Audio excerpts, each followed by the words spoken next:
What's going on, you guys? Matthew here, back with another video, and today we are going to Solenad.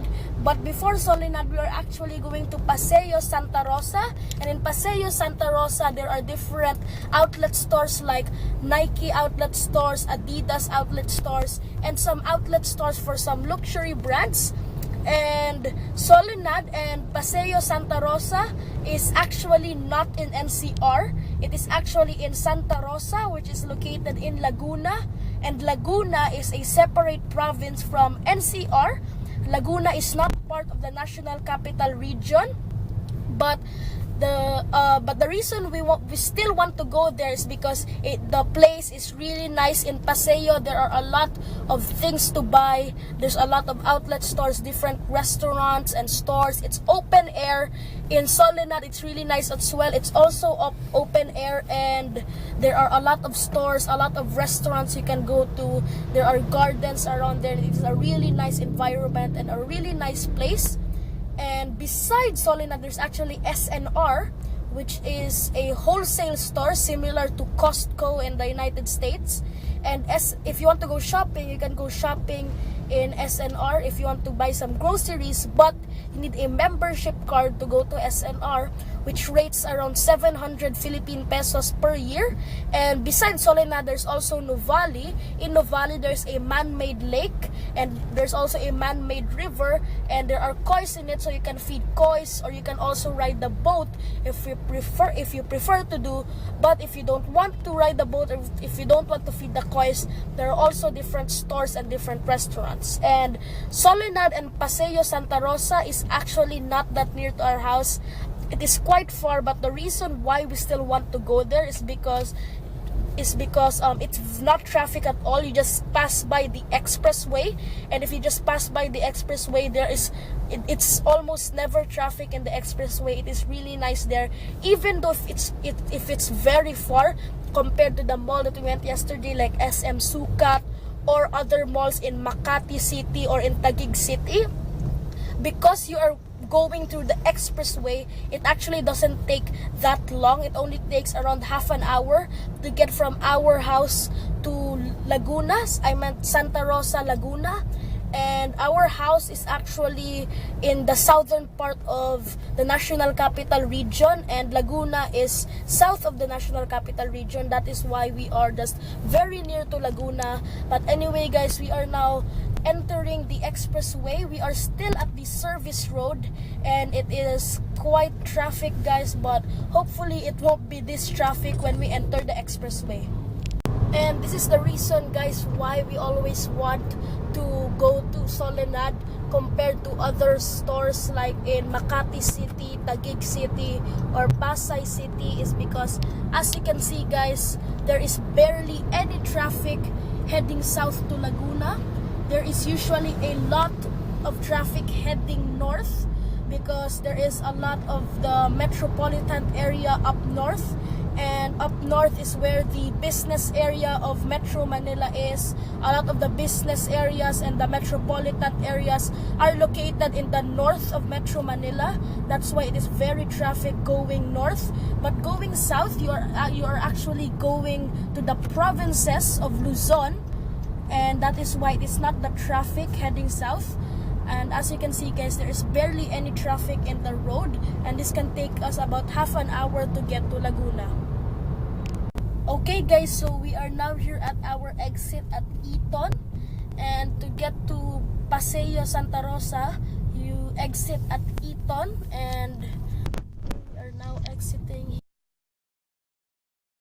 As you can see, guys, over here there is barely any traffic because, as you can see, over here it is all grass and trees here.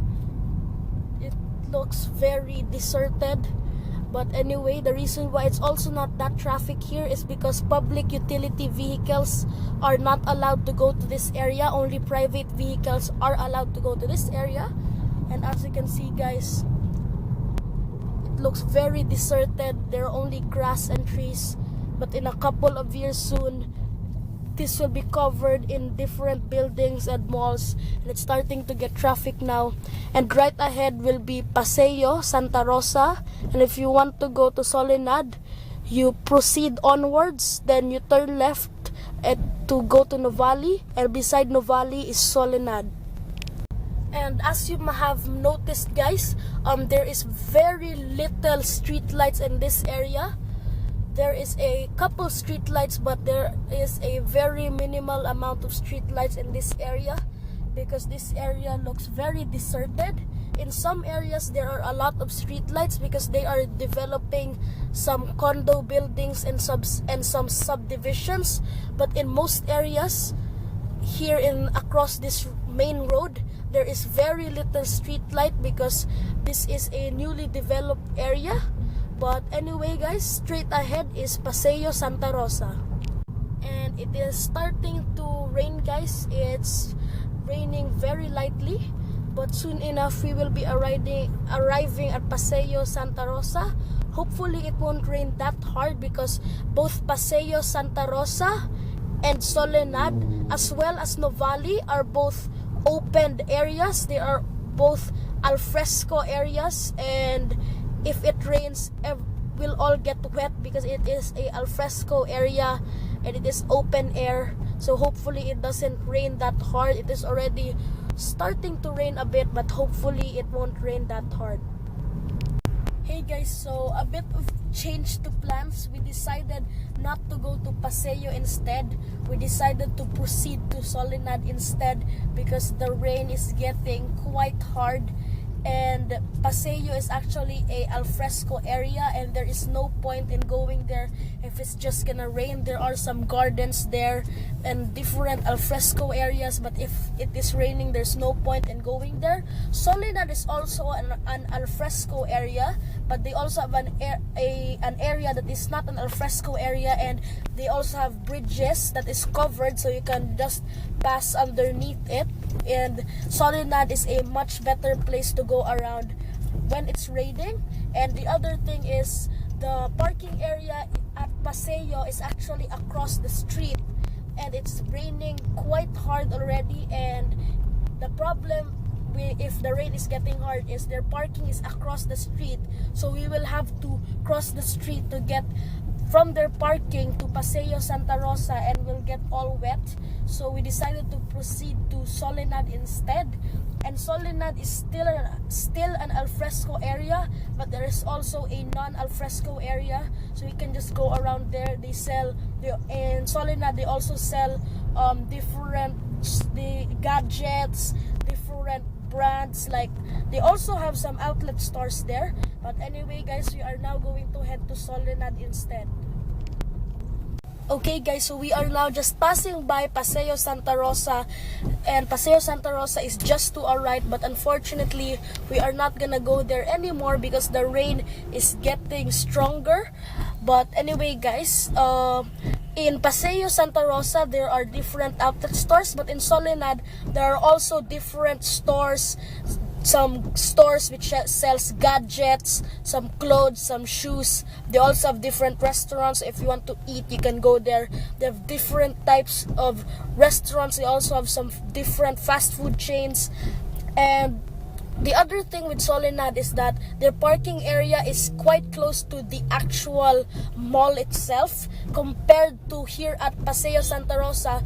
To our right is their parking area, and you need to cross the street to get to Paseo Santa Rosa itself, and it is quite hard to get a parking area here at Paseo Santa Rosa. So instead we decided to go to Solenad instead. It is also quite hard to get a parking area there at Solenad, but in Solenad there are some good stores there, some different luxury stores, some restaurants, and some other fast food chains. Okay guys, so the rain showed us guys, and there's no more rain guys, and there is absolutely no more rain guys. It's now very sunny, it's not gloomy anymore guys. And to our right is actually a mall that we have never been to yet, but we'll go there some other day. But there is no more rain and it's now sunny, so the rain trolled us. Okay guys, so I am now wearing my M cap today, and my mom is actually not with us today. My mom is in New York City, New York in the United States as part of a business trip because she is attending a convention. We actually came here quite early. We usually come here at around 4 p.m. or 5 p.m. but it is still 3 p.m. The reason why we went here quite early is because we intended to go to Paseo Santa Rosa first before going to Solenad, but we arrived here at 3 p.m. instead because we weren't able to go to Paseo because we expected the rain to be hard, and it ended up there is absolutely no rain anymore. The rain stopped and it is now very sunny. And the other thing is, it is really hard to find a parking spot in Paseo Santa Rosa, and their parking spot is the parking area is across the road to the mall. So especially if it's raining, it's really hard because you need to cross the street to get from their parking area to the actual mall. And here at Solenad, it's also really hard to get a parking space, but luckily we passed by and there was a empty parking space, so we decided to take it instead. Even though it's quite far from the mall entrance, this is our parking spot now, and the mall entrance is right over there. But it's still fine because it is really hard to find a parking spot here at Solenad. But anyway guys, we are now gonna head inside the mall. So as you can see guys, there's no more rain. It's quite windy and it's very sunny already. The rain pretty much trolled us. But anyway guys, it is getting really windy now, and as you can see guys, this is how Solenad looks like. It is an alfresco area, and at the side they have different restaurants. Like in the center they have some gardens, different alfresco areas, and at the side they have different restaurants all around. But they also have a non-alfresco area across the street right over there. Okay guys, so we are now here at the restaurant, and we decided to eat at Wingstop, which is a restaurant which sells chicken wings, and it is based in America. And you order at the front at the counter and they give you this thing, and when this thing sounds, you're supposed to get it from the claiming area. But anyway, and one thing, this store is not cheap at all. The total price for our meal is 468 pesos. So the total price for our meal is 468 pesos. We got the butter fried chicken wing with iced tea, and you have a choice for your sides. They have free sides. You have a choice of either rice or fries. I went with the fries instead of the rice. And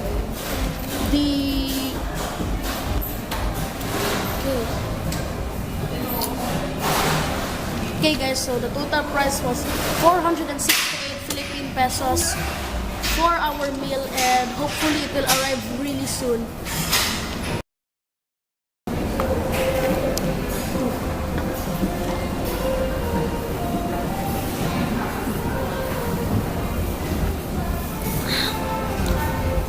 They also give you free iced tea. Now, they give you free iced tea, but you can add a little bit extra to get soda instead. So they give you free iced tea, but you can add a little bit more for soda. And this iced tea doesn't taste sweet or doesn't taste sour, unlike the traditional iced tea. You can really taste the zest from the skin of the lime. It tastes a bit bitter, but it tastes good. So my dad is now claiming it at the counter. Ooh, here it is. Okay guys, so what I got is the chicken wings with fries. The flavor is honey barbecue, and my dad got the chicken tenders with rice. The flavor is honey garlic. Okay guys, so here you have a choice of either you can use spoon and fork. They give you plastic spoon and forks, but you can also use gloves. Okay guys, so let's start with their fries.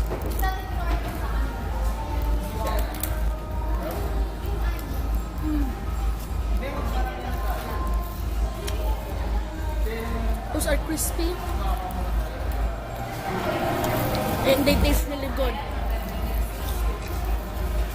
Really nice fries.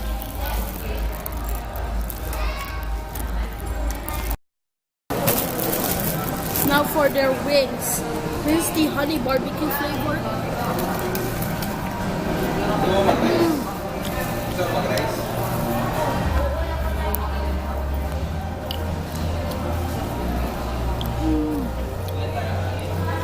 That's a bit spicy.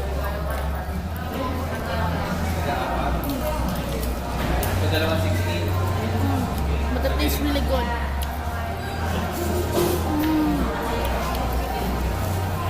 Wow, so good.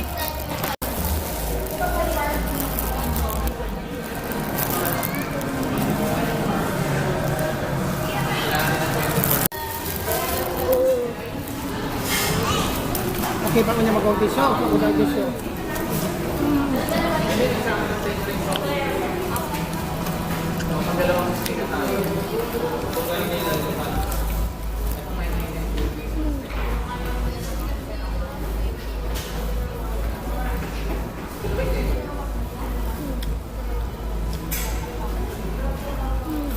That's so good.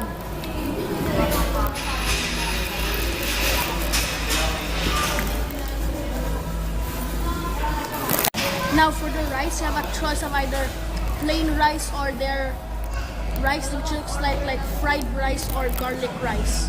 Okay guys, last bite.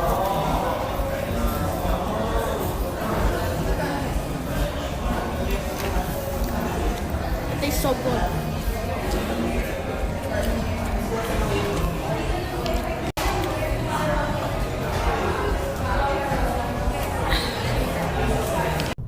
So I'm really sorry about the lighting because the lighting is quite bad because it's already night. But as you can see guys, this is what I've been telling you guys, that if it's night guys, there is barely any light. I'll just turn off the lights guys. Look how dark it is. All you can see is the backlights of the car and the headlights. But anyway guys, it is really dark in here.